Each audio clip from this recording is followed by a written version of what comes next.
Avec vous sur Sud Radio, on est ensemble pour le 10h midi et nous allons commenter l'actualité aujourd'hui avec Romain Colas. Bonjour. Vous êtes secrétaire national du PS et maire de Boussy-Saint-Antoine. Bonjour. Romain Colas, vous m'entendez ? Oui, bonjour. Voilà, Laurence Taillat, présidente du Parti républicain, solidariste et auteur de Être une femme en 2020 qui est paru aux éditions Michalon. Mathieu Alterman, journaliste, et vous avez publié Femme fatale aux éditions Quai des Brunes. C'est une bonne lecture en ces temps de confinement. Bonjour à vous. Et Patrick Fluckige, journaliste. Bonjour. Vous êtes dans l'Est, Patrick, toujours ? Ah, il m'entend pas. Ancien correspondant des journaux du groupe EBRA. Alors, le confinement prolongé au-delà du 15 avril. Le président de la République doit intervenir lundi. Jusqu'à quand serons-nous confinés ? Comment supportez-vous le confinement ? 0826 300 300. On va parler du tracking numérique. On n'a pas eu le temps de trop en parler hier. Est-ce que c'est une mesure efficace ? Et puis, chômage partiel pour 7 millions de Français. Est-ce que ce chômage partiel risque de se transformer en chômage longue durée, vers une catastrophe économique? On en parle avec vous et faisons un tour de table avec vous de ce qui a retenu votre attention pendant cette pandémie, pendant cette actualité, dans toute cette actualité. Mathieu Alterman. Alors moi, c'est quelque chose qui concerne un secteur culturel, puisque c'est un secteur qui m'intéresse beaucoup. On s'aperçoit depuis le début du confinement que l'écoute musicale sur les sites de streaming, que ce soit Spotify, Deezer, enfin, ce qui fait aujourd'hui la plus grande partie de la consommation de musique, il y a une baisse de 20%. Les gens n'écoutent plus de musique chez eux. Aujourd'hui, on écoute de la musique dans les transports en commun, dans la voiture, en déplacement, mais chez soi, on regarde du streaming vidéo, c'est-à-dire Netflix, OCS, enfin des séries, ou du podcast. En fait, la musique est en train de disparaître de l'intérieur des Français. Ouais, et ça va avoir évidemment c'est un problème parce des conséquences. Ça a des conséquences économiques énormes, puisqu'il n'y a plus de concerts depuis quelques mois, évidemment. Et si les artistes ne peuvent pas remplacer l'activité live par l'activité studio, à savoir l'écoute de ce qu'ils font, il va falloir repenser sérieusement le secteur économique. Ouais. Vous continuez d'écouter de la musique, de télécharger ? Non, mais moi je suis un ovni, j'ai fait 10 ans en maison de disques, donc j'ai 5000 disques chez moi, une Jennifer de ma boule, enfin, voilà, je ne suis pas représentatif malheureusement. Ouais. Vous avez raison de le signaler. Qu'est-ce que vous pensez alors de tous ces petits concerts qui se multiplient sur les réseaux ? Je trouve ça très bien. Le seul problème, c'est que les gens font des concerts qui leur apportent rien. Vous pouvez faire tous les concerts que vous voulez chez vous avec des milliers de gens qui vous regardent. À la fin, ça vous rapporte quasiment rien. Ouais. Vous faites bien de le signaler. On a Romain. Vous aviez un coup de cœur, Romain Colas, ou un coup de gueule ? Un coup de cœur. Un coup de cœur à l'égard de tous les bénévoles, tous les salariés des associations, des grandes associations de solidarité qui sont aujourd'hui mobilisés sur le terrain. Moi, j'ai eu l'occasion, pour ce qui concerne mon territoire en Essonne, d'échanger il y a quelques jours avec le délégué général du Secours populaire en Essonne, qui m'expliquait quelles étaient ces mobilisations dans le moment, notamment pour continuer à apporter d'ailleurs dans des conditions difficiles l'aide alimentaire aux plus démunis.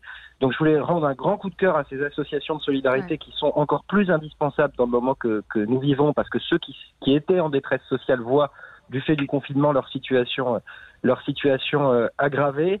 Et puis je voulais aussi dire à vos auditeurs qu'il faut les soutenir, ces acteurs associatifs, parce que ce délégué général du Secours populaire en Essonne m'expliquait qu'au printemps, c'était le moment fort de la collecte des fonds grâce notamment aux brocantes, aux lotos, etc. Absolument. Autant d'événements qui, du fait du confinement, peuvent plus exister. Et donc, aujourd'hui, plus que jamais, ces associations, elles ont besoin de la générosité des Françaises et des Français. À l'échelle, par exemple, du département de l'Essonne, c'est pour le Secours populaire 30 à 40 000 euros de recettes par mois qui ont fondu du fait du confinement. Et donc, se posera pour ces grandes associations à un moment un problème de trésorerie, alors même, et c'est lié d'ailleurs au sujet que vous voulez qu'on aborde ce matin, que derrière cette crise sanitaire, il y aura une crise sociale et qu'on aura plus que jamais besoin d'elle pour venir en aide aux plus démunis. Donc aujourd'hui, si les Françaises et les Français qui ont à cœur de se mobiliser pour pour atténuer les conséquences de cette crise, veulent faire un geste, elles peuvent aujourd'hui faire des dons à ces grandes associations de solidarité dont on a beaucoup besoin. Moi, je suis assez fascinée par toutes ces cagnottes, par cette solidarité, mais alors, c'est formidable et en même temps, ça témoigne quand même aussi d'une défaillance, même si on n'attend pas tout de l'État, d'une défaillance assez incroyable, quoi, qu'on soit obligé de faire des cagnottes ou de fabriquer des choses pour aider les soignants, pour aider dans les EHPAD. Enfin, c'est assez incroyable quand même aussi. Non. Alors, je mets pas ça sur le même plan. Il y a un sujet. Non, toutes les leçons. Il y a un sujet sur les matériels à destination des soignants et des personnels des EHPAD, etc. Et d'ailleurs, ce débat, il existe et il continuera à prospérer au sortir de la crise sanitaire parce qu'il faudra qu'on en tire tous les enseignements et qu'on voit là où ça a failli. Mais on a des opérateurs qui sont d'ailleurs subventionnés par la puissance publique. Hein. Donc, de ce point de vue-là, il y a une mission de service public qui est assumée par le Secours populaire, par d'autres associations, qui sont financées d'ordinaire à la fois par la puissance publique, l'État, les collectivités locales, mais aussi par la générosité, puis les événements qu'ils organisent. Ouais. Et là, évidemment, il y a toute une source de financement qui s'est tarie, et donc il faut que... Faut les aider, c'est ce que vous dites. Secours. Voilà. Et on a des acteurs qui sont performants. Et aujourd'hui, une source de financement du fait de la crise s'est tarie, et ça, on peut en faire le procès à personne. Et il faut qu'on puisse, autant que faire se peut, les accompagner. Quoi. Patrick Flukiger.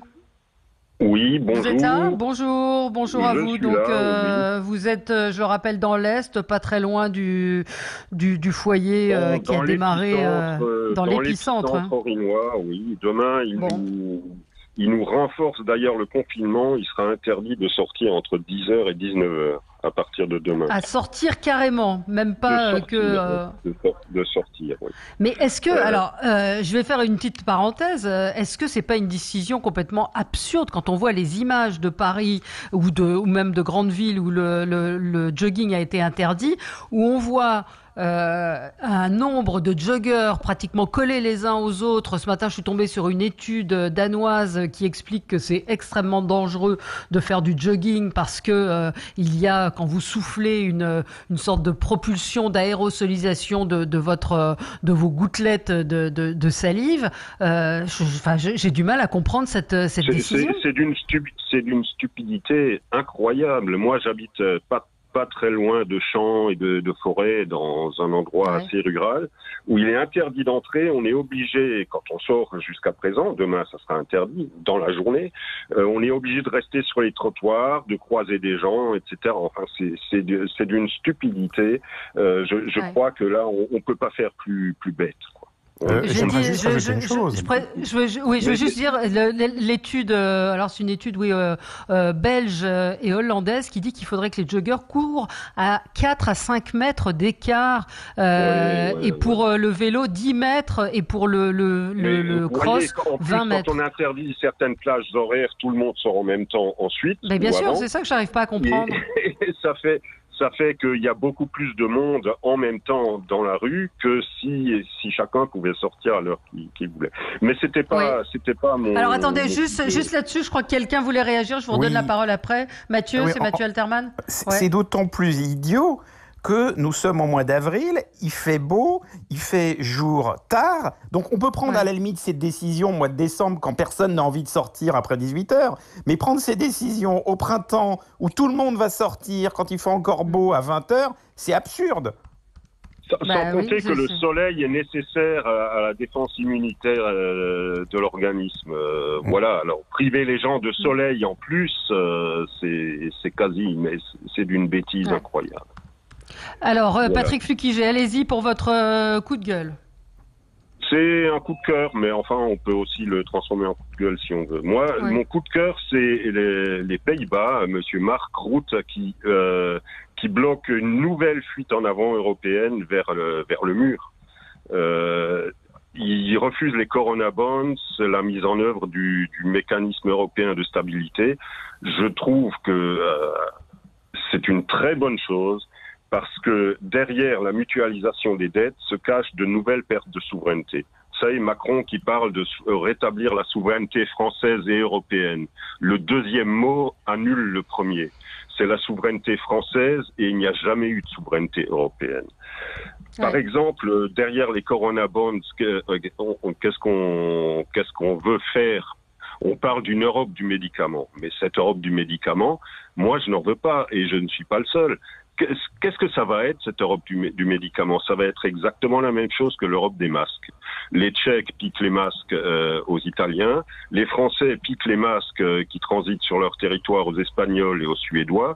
Ils négocient pendant 15 jours avant de leur en refourguer la moitié. Ça fait que pour le médicament, ça sera exactement la même chose. La solidarité européenne n'existe pas. Je pense que plus que jamais, cette crise du coronavirus montre que c'est au niveau national qu'on peut la résoudre. C'est d'ailleurs au niveau national, en dimension et en population. Les Chinois ont fermé la province du Hubei et la ville de Wuhan complètement. C'est à peu près l'équivalent de la France. Voilà. Ouais. C'est à ce niveau-là qu'on peut réagir. Or, on ne le fait pas. Et ça, et là, mon coup de cœur se transforme en coup de gueule parce que les frontières françaises restent toujours ouvertes. On est les derniers en Europe. C'est un scandale. On arrive à Roissy aujourd'hui on sort de l'avion sans prise de température, sans quarantaine, sans rien. Absolument. Sans problème. Absolument. Voilà. Non, on se retrouve, on marque une petite pause et on se retrouve dans un instant avec vous, avec vos appels et avec Laurence Taillade pour son coup de gueule. À tout de suite. Avec vous sur Sud Radio jusqu'à midi pour commenter l'actualité, le confinement prolongé au-delà du 15 avril, le tracking numérique contre le coronavirus. On parle de tous ces sujets. Laurence Taillade, bonjour, on vous a pas entendu au cours de cette première partie. Vous aviez, vous, un coup de gueule? Oui, bonjour Valérie, bonjour à tous. Alors effectivement, j'avais un coup de gueule. On a appris dans la presse il y a quelques heures que des détenus radicalisés faisaient partie des prisonniers, des 5000 prisonniers qui étaient libérés des prisons françaises dans les jours qui sont passés. Alors moi, je suis inquiète parce que l'information manifestement a fuité par les services de renseignement. Évidemment, le ministère de l'Intérieur dément, mais on aurait 130 détenus radicalisés qui auraient été libérés, donc pour des raisons sanitaires, dont 2 quand même qui sont liés à l'attentat de Strasbourg de décembre 2018, donc c'est quelque chose de récent, qui donc vont être en libération conditionnelle et qui avaient été mis en examen pour association de malfaiteurs criminels, détention et cession d'armes en relation avec une entreprise terroriste. Donc ce ne sont pas des gentils radicalisés, mais ce sont bien des gens qui sont en lien avec des organisations terroristes. Et pire que tout cela, c'est que jusqu'ici, il y avait 5 à 6 personnes qui étaient assignées à la surveillance donc de détenus qui sortaient de prison dans ces conditions-là. Aujourd'hui, étant donné les circonstances, il n'y en aura plus que 3.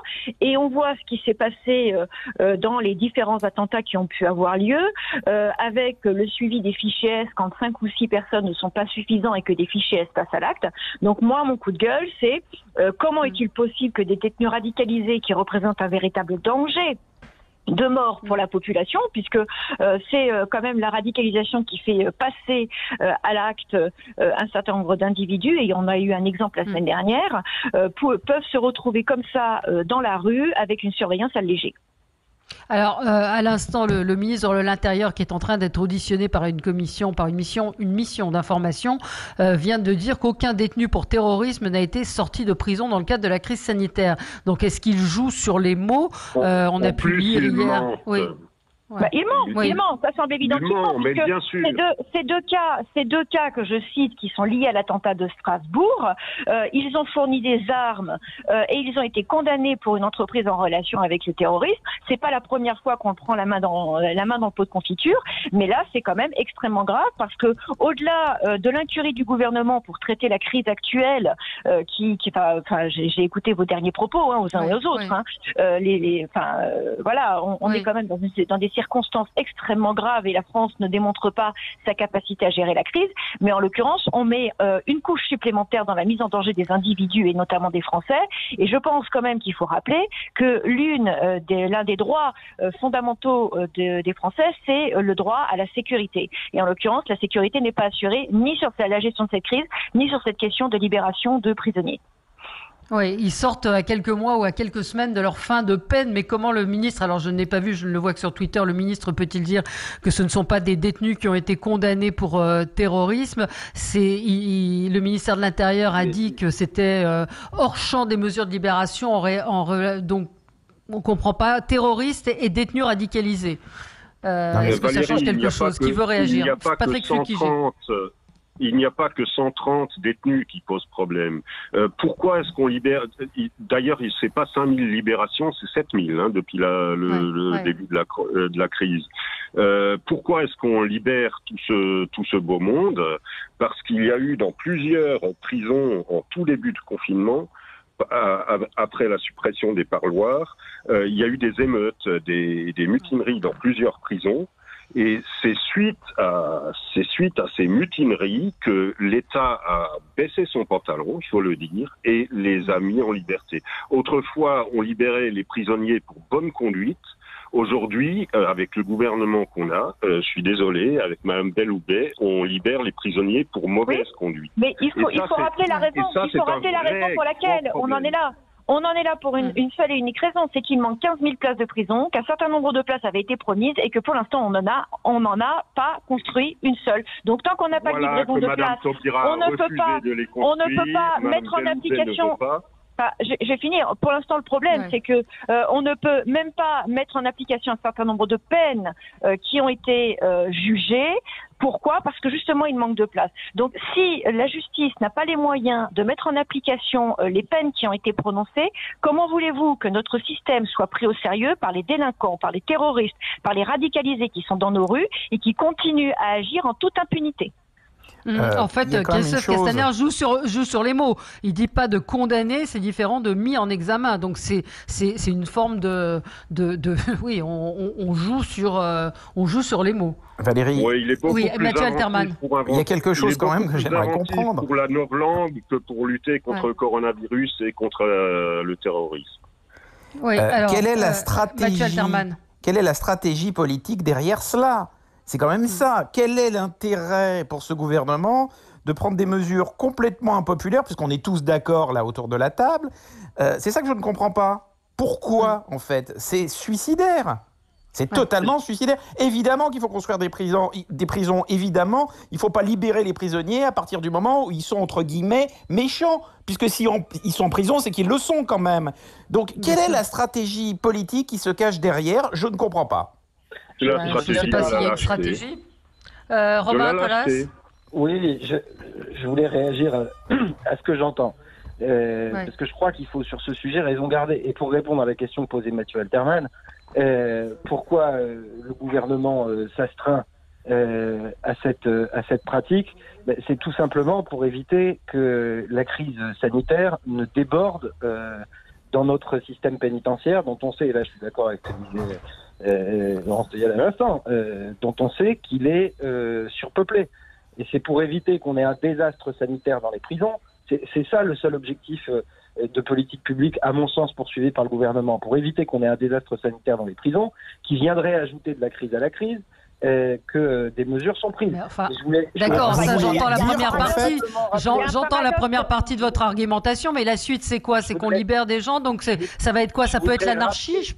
Je voudrais rappeler juste, chacune et chacun a une forme de raison sur le sujet. Valérie, vous l'avez rappelé, on parle de détenus qui devaient sortir de toute façon du fait de la peine qui avait été prononcée dans un maximum de 2 mois. Donc on n'a fait qu'avancer de 8 semaines au maximum leur sortie. Après, la question qui se pose, c'est quel est le suivi? C'est pas des sorties sèches d'ailleurs, ils sont tous placés en liberté conditionnelle, donc ça veut dire avec un certain nombre de surveillance. La question qui se pose, c'est est-ce qu'on a les moyens de les surveiller? Mais moi, je ne fais pas partie de ceux qui diront qu'il ne faut pas qu'on traite la question du coronavirus dans le secteur pénitentiaire si on ne veut pas aggraver la crise sanitaire. Donc, il y a des non, mais ça, on est d'accord, mais une fois que vous avez dit ça, la solution...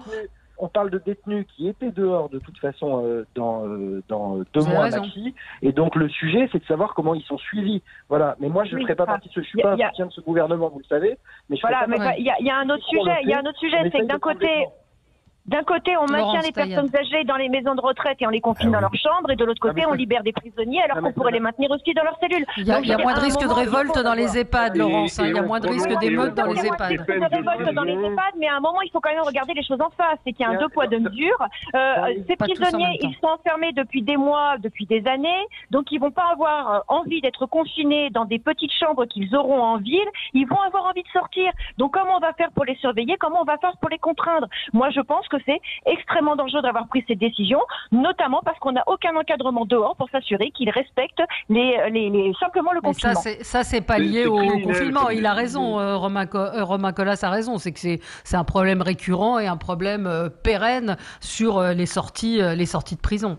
Mais en tout cas, on a entendu votre coup de gueule. Valérie, aussi, on prononce des peines de prison. Il y en a eu une la semaine dernière, ici en Alsace, pour les récidivistes du non-confinement. Oui.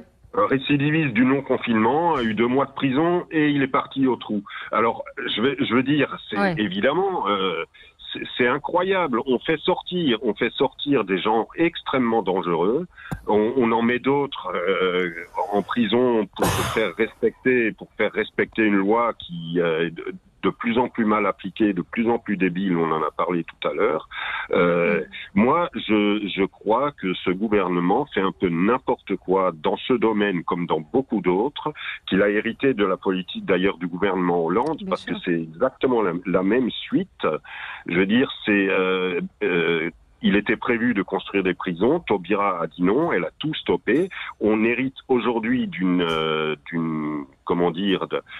situation provoquée par le gouvernement Hollande, qui nous a mis Macron d'ailleurs au pouvoir par la suite, et qui est catastrophique sur tous les plans. Ça, c'est le plan pénitentiaire, mais le plan de la santé, c'est pareil. La santé aussi, ouais, absolument. On doit marquer une petite pause et on revient dans un instant avec le confinement prolongé au-delà du 15 avril. Jusqu'à quand? Et le discours que doit prononcer Emmanuel Macron lundi, que peut-il annoncer? Qu'en attendez-vous? On en parle dans un instant avec vous sur Sud Radio. À tout de suite. Avec vous sur Sud Radio pour le 10h midi avec Mathieu Alterman, journaliste, Patrick Flukiger, journaliste également, Laurence Taillade, président du Parti républicain solidariste, et Romain Colas, secrétaire national du PS et maire de Boussy, Saint-Antoine. Confinement prolongé au-delà du 15 avril. Le gouvernement a annoncé hier que ce confinement irait donc au-delà de cette date, initialement annoncée, sans pour autant préciser de nouvelles dates, ce qu'Emmanuel Macron devrait certainement faire lors de son allocution lundi prochain. Déjà sur la forme, c'est un communiqué de l'AFP. Est-ce que vous comprenez la manière dont ça a été fait? Est-ce que c'est pas le président de la République ou le Premier ministre qui aurait dû le faire? Comment est-ce que vous comprenez cette annonce? Qui veut prendre la parole? C'est une annonce que personne ne peut comprendre, puisque en off, on sait tous que le confinement va durer bien plus longtemps qu'il a été annoncé au départ. Et aujourd'hui, on écarquille les yeux en disant mais comment on peut arriver à un cafouillage pareil alors qu'on sait, en gros, je sais pas, moi quand on enlève un pansement, on m'a toujours expliqué qu'il fallait l'enlever rapidement pour que ça fasse moins mal. Et là, c'est le contraire qui est fait, c'est qu'on rajoute à chaque fois 15 jours, et aujourd'hui, on souffre non seulement évidemment du Covid, mais on souffre en fait, c'est impossibilité de voir où va le gouvernement. On est dans un brouillard total de communication et on sent que c'est à tâtons, on ne veut pas froisser les gens. Mais c'est exactement pareil que tout à l'heure, ce qu'on évoquait dans les prisons. C'est-à-dire que la France, on ne veut pas vraiment ni aller à droite, ni aller à gauche. On veut être en même temps, tout le temps. Et en même temps, tout le temps, ça donne ça. Oui, mais alors, on a eu un petit peu ce débat hier, Laurence Taillade. Est-ce que certains peuvent le comprendre, dire bah voilà, on en a pour 2 mois, 3 mois, j'en sais rien, et que si on dit à certaines personnes qui sont confinées dans des logements tout petits avec des enfants, voilà, vous allez rester enfermés chez vous pendant 3 mois, les conséquences sont dramatiques psychologiquement. Laurence Taillade. Alors sur le plan psychique, évidemment, elles sont dramatiques, mais je pense qu'il faut un peu plus élargir la question, parce que le déconfinement, il est à 2 vitesses, et il est à 2 niveaux. D'abord, d'un côté, il y a tous les chefs d'entreprise, les TPE, les PME, c'est quand même 95% de notre tissu industriel, qui n'ont aucune visibilité sur la suite des événements. Ces TPE, PME, elles représentent quand même plusieurs millions de salariés, c'est 2,3 millions de salariés, donc au-delà, si on a le temps d'aborder tout à l'heure la question du chômage partiel. Il y a cette question aussi des TPE-PME qui sont en train de mourir à petit feu, qui n'ont pas de visibilité et qui, de ce fait, ne peuvent pas s'organiser. Donc, je trouve que de ce côté-là, c'est criminel. Laurence, personne n'a de visibilité. Enfin, non, je pense que même les chercheurs, visibilité, mais en l'occurrence, on voit bien qu'il y a des stratégies différentes qui ont été mises en place et que d'un côté, on nous dit il faut rester chez vous, mais de l'autre côté, vous devez aller travailler. Et en l'occurrence, qu'est-ce qui se passe dans les transports en commun, notamment dans le métro parisien? Il y a de plus en plus de gens qui retournent travailler. Donc, les mesures de sécurité, les mesures d'éloignement social ne sont pas respectées, les personnes n'ont pas de masque. Donc, en fait, on est en train de faire un déconfinement à moitié, de déconfiture. On met en danger un certain nombre de personnes et de l'autre côté, on dit à d'autres qu'elles doivent rester chez elles. Donc moi, je pense qu'à un moment, il va falloir qu'on soit logique, qu'on soit rationnel, qu'on protège réellement tout le monde. À mon sens, l'imposition des masques pour tous aurait été obligatoire. D'ailleurs, même le Maroc s'y est mis.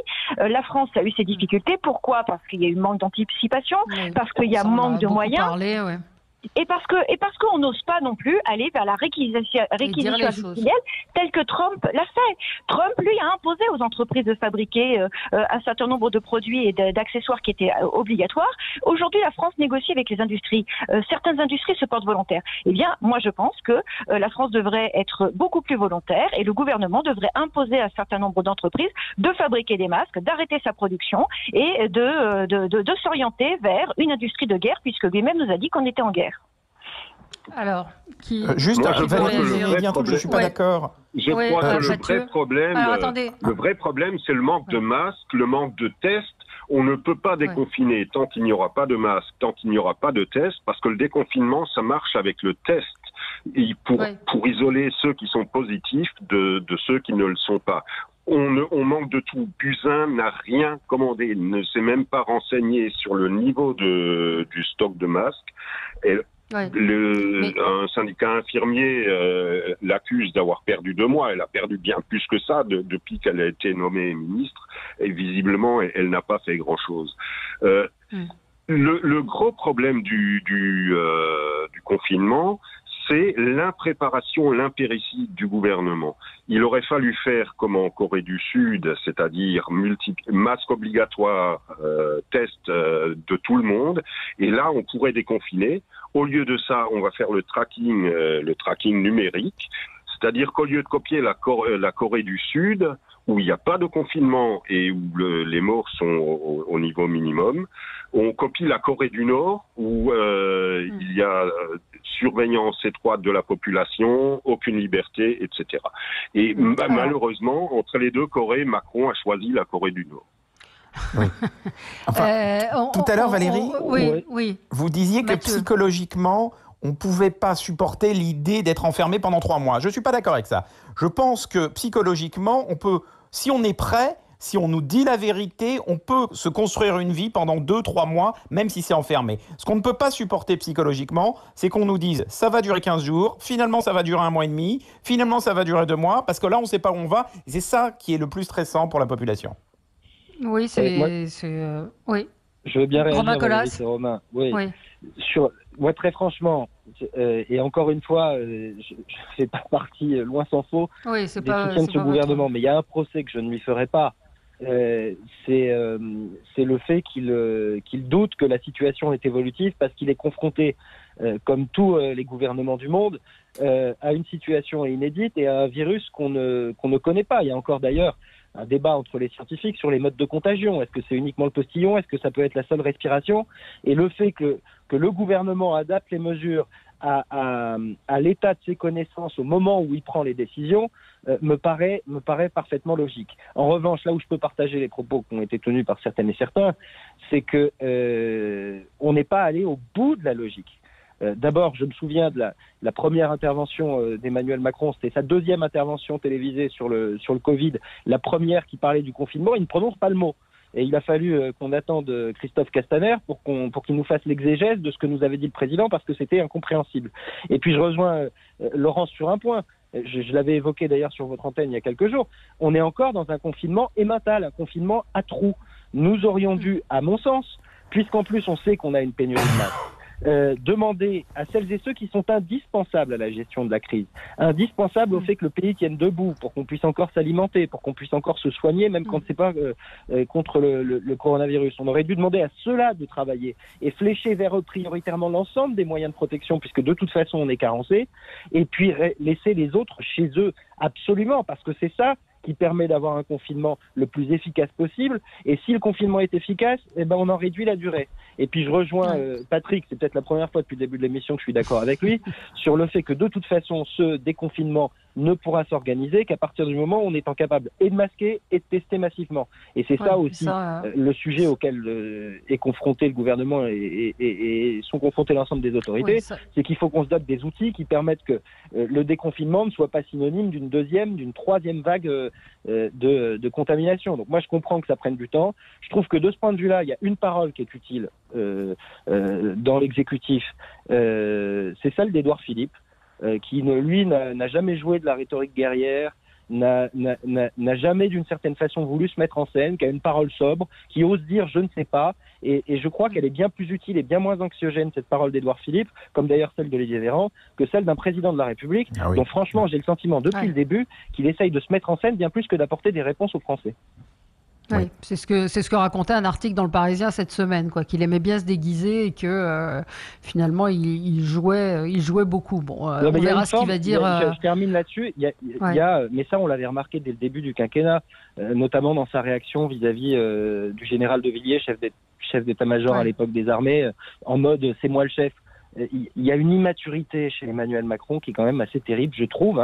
Et il en a encore fait la démonstration avec son déplacement en Seine-Saint-Denis, où il a provoqué par sa seule présence, alors que j'imagine que ça aurait pu se gérer, un attroupement qui était l'exact opposé de tout ce qui est demandé par les autorités. Donc ça, là, on a un brouillage du message qui est quand même assez terrible, Et il y a une forme d'immaturité, de ce besoin de se mettre en scène à un moment où les Français, ils ont juste besoin de réponses d'un gouvernement qui est au travail plutôt que d'un président de la République qui a la volonté, encore une fois, de travailler son image plus que d'apporter de vraies réponses. Oui, c'est vrai que les images d'Emmanuel Macron hier avec un attroupement autour de lui étaient assez frappantes et assez incroyables. On va voir lundi ce qu'il va annoncer. Je pense qu'il devait intervenir ce soir. Ça a été décalé. Patrick Flukiger, j'avais une question à vous poser parce que ce que vous avez dit en début d'émission me trotte dans la tête. Demain, vous n'aurez plus le droit de sortir entre 10h et 19h ? Voilà, vous savez qu'on a pourquoi quelle est la raison de cette décision? Parce que ce qui vous arrive à vous dans l'Est risque de nous arriver, mais... C'est le resserrement du confinement. C'est ce qui a été fait à Paris aussi, par Hidalgo. Non, mais pour le jogging uniquement pour le jogging, pas pour sortir, aller faire des courses. Mais pour sortir, moi personnellement, je ne fais pas de jogging, je fais de la marche, donc j'essaye de faire de la marche la plus soutenue possible pendant 1 heure. À partir de demain, je ne pourrai plus le faire, puisqu'il faudra que j'attende 19 heures. Vous voyez, c'est la même situation qu'à Paris. C'est-à-dire, on regroupe tout le monde en même temps, aux mêmes heures. Au lieu de ça d'accord, journée. Mais j'avais pas compris, je savais que c'était interdiction totale. On n'aura plus le droit, si vous voulez, la case, bref, déplacement pour raison de santé, tout ça, voilà, cette case-là, on ne pourra plus la cocher entre 10h et 19h. Valérie, incroyable. Oui, tout Mathieu ceci Alterman. est quand même d'une hypocrisie affolante. Vous avez des sportifs de haut niveau qui arrivent tout à fait à arrêter de faire du sport pendant 2 mois et ne sortent pas du tout. Mais monsieur et madame tout le monde, d'un seul coup, il faut prendre des pincettes pour les empêcher de faire du jogging. Enfin, c'est n'importe quoi. C'est n'importe quoi. Je voudrais rajouter une chose là-dessus, c'est que non seulement c'est n'importe quoi, mais en plus je rappelle que la reprise d'une activité sportive non contrôlée et de façon intensive est dangereuse pour la santé. Donc si c'est pour aller engorger les hôpitaux avec des gens qui tombent en vélo, avec des gens qui ont des accidents cardiaques, je pense que nos soignants ont mieux à faire. Je pense aussi aux personnes qui ont dû être secourues en montagne parce qu'ils vont faire de la randonnée, qu'ils se perdent ou qu'ils tombent. Je pense que vraiment nos soignants et nos services de secours ont mieux à faire que d'aller s'occuper de sportifs du dimanche qui créent des accidents, que voilà, leur rôle c'est d'aller s'occuper de personnes qui sont gravement en danger, pas de ces personnes-là qui mettent en danger en plus notre système qui est déjà très largement en tension.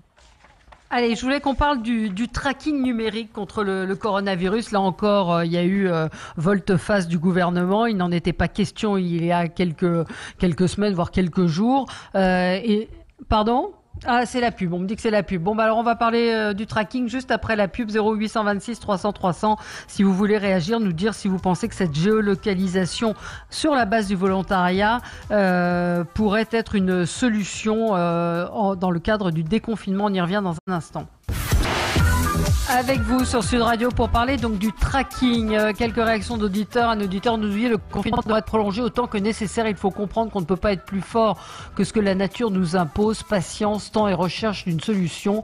Vouloir aller vite pour partir en vacances en juillet, ce serait catastrophique. Oui, on est absolument d'accord avec ça et il faut de la patience et du temps effectivement. Et le côté on refait le match, c'est pas toujours non plus. On peut constater des dysfonctionnements, mais il n'y a pas forcément toujours la solution magique. Le tracking crée évidemment la polémique puisque certains jugent que l'utilisation des données personnelles pour tracer les personnes contaminées par le coronavirus, c'est un système qui a déjà été mis en place dans certains pays asiatiques et certains pays européens, fait partie donc de ces outils importants. Certains estiment que c'est une atteinte à nos libertés personnel. Jean-Luc Mélenchon estime que ça ne sert à rien, que ce serait catastrophique donc pour les libertés individuelles et le secret médical.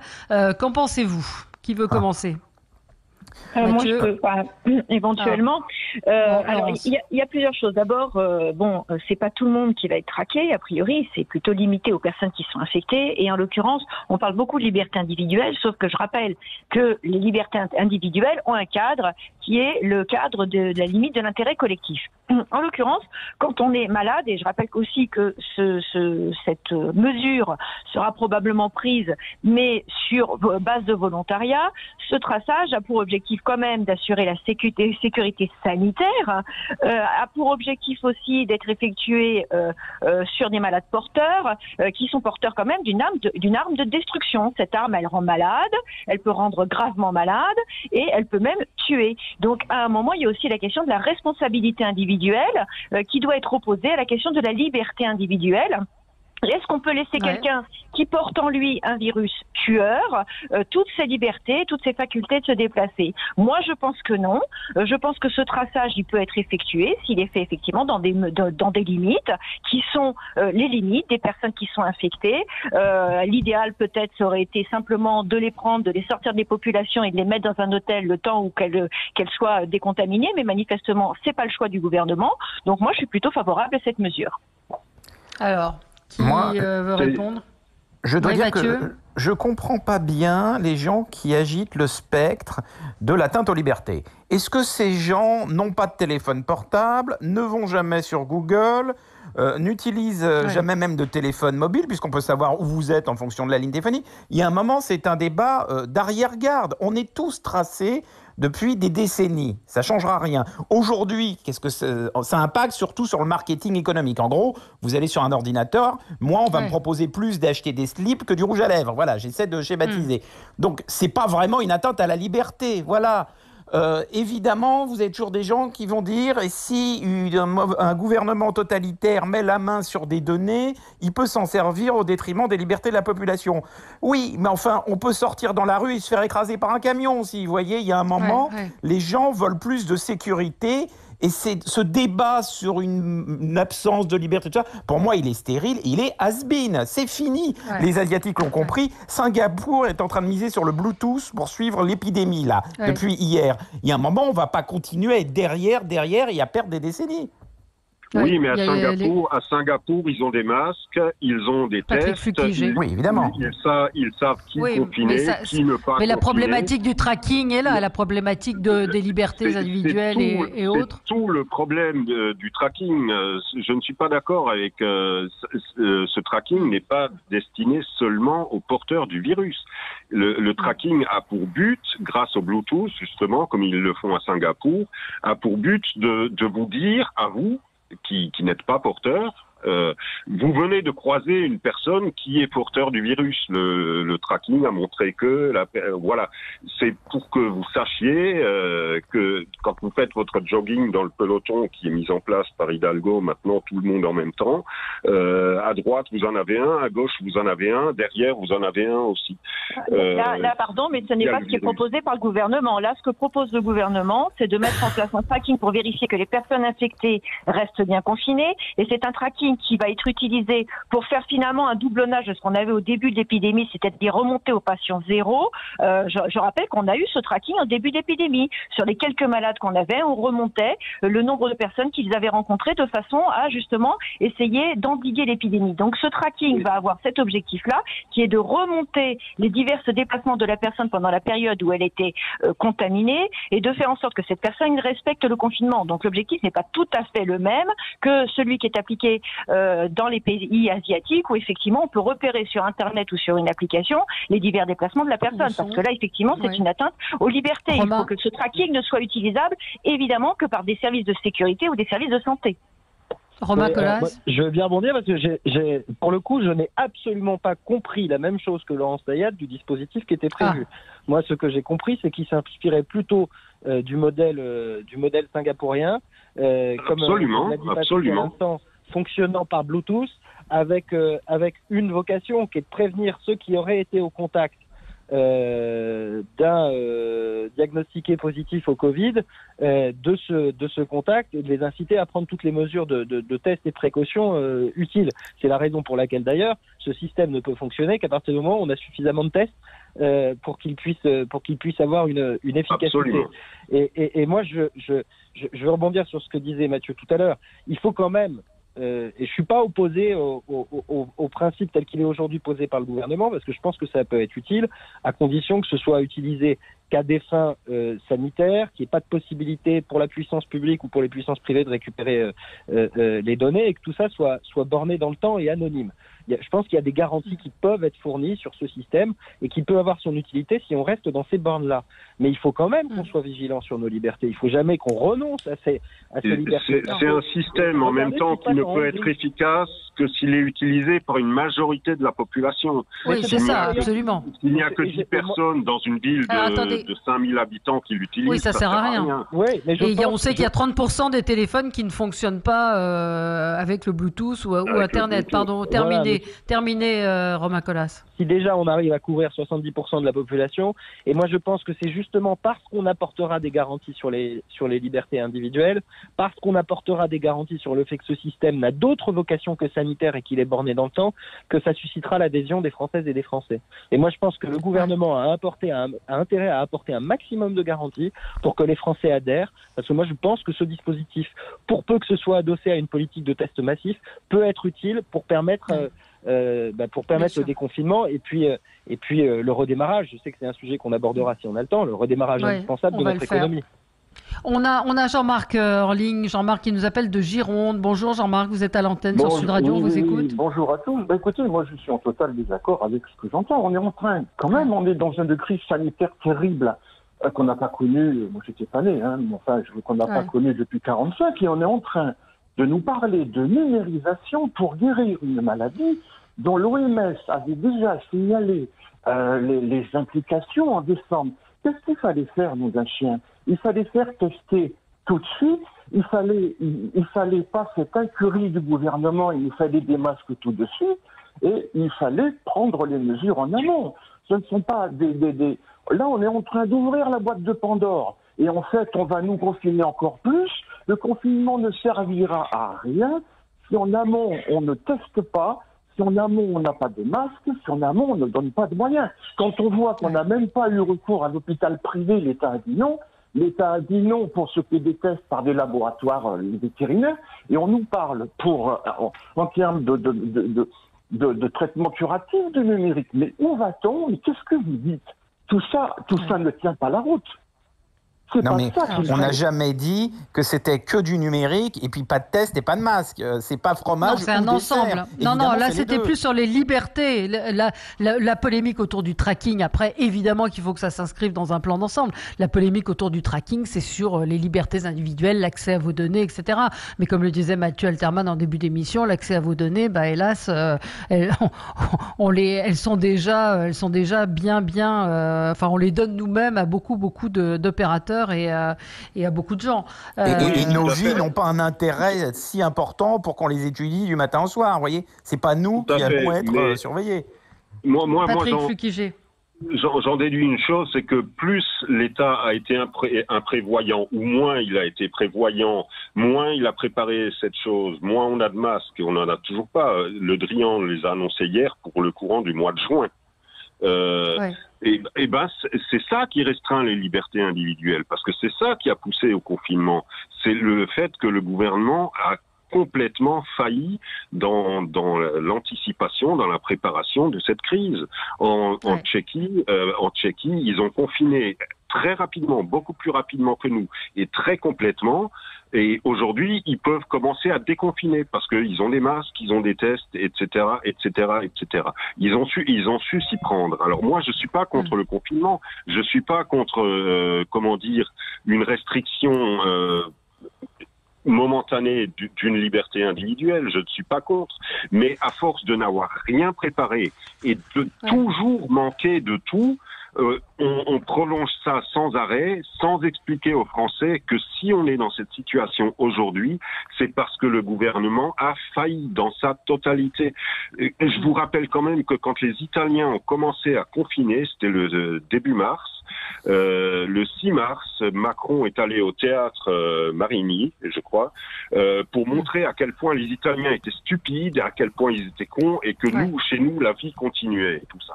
Et il est dans cette attitude depuis le début. À Pantin, c'était le rebelote une fois de plus. C'est pas possible. C'est ça qui restreint nos libertés individuelles. C'est que il faudrait rajouter quelque chose, à mon sens. Régalienne.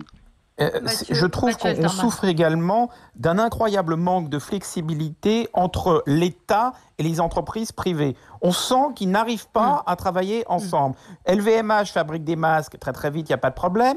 En revanche, vous avez des gens hospitalisés qui sont dans des cas où quelquefois ils sont en train de mourir, où on leur donne même pas des tablettes, des iPads pour communiquer à leur famille, parce que les hôpitaux publics ne veulent dépendre que d'une entité publique pour récupérer des machines, des iPads. Vous voyez, on est dans la folie. Il n'y a aucun travail entre le public et le privé. Alors, je le sens vraiment pas fonctionner.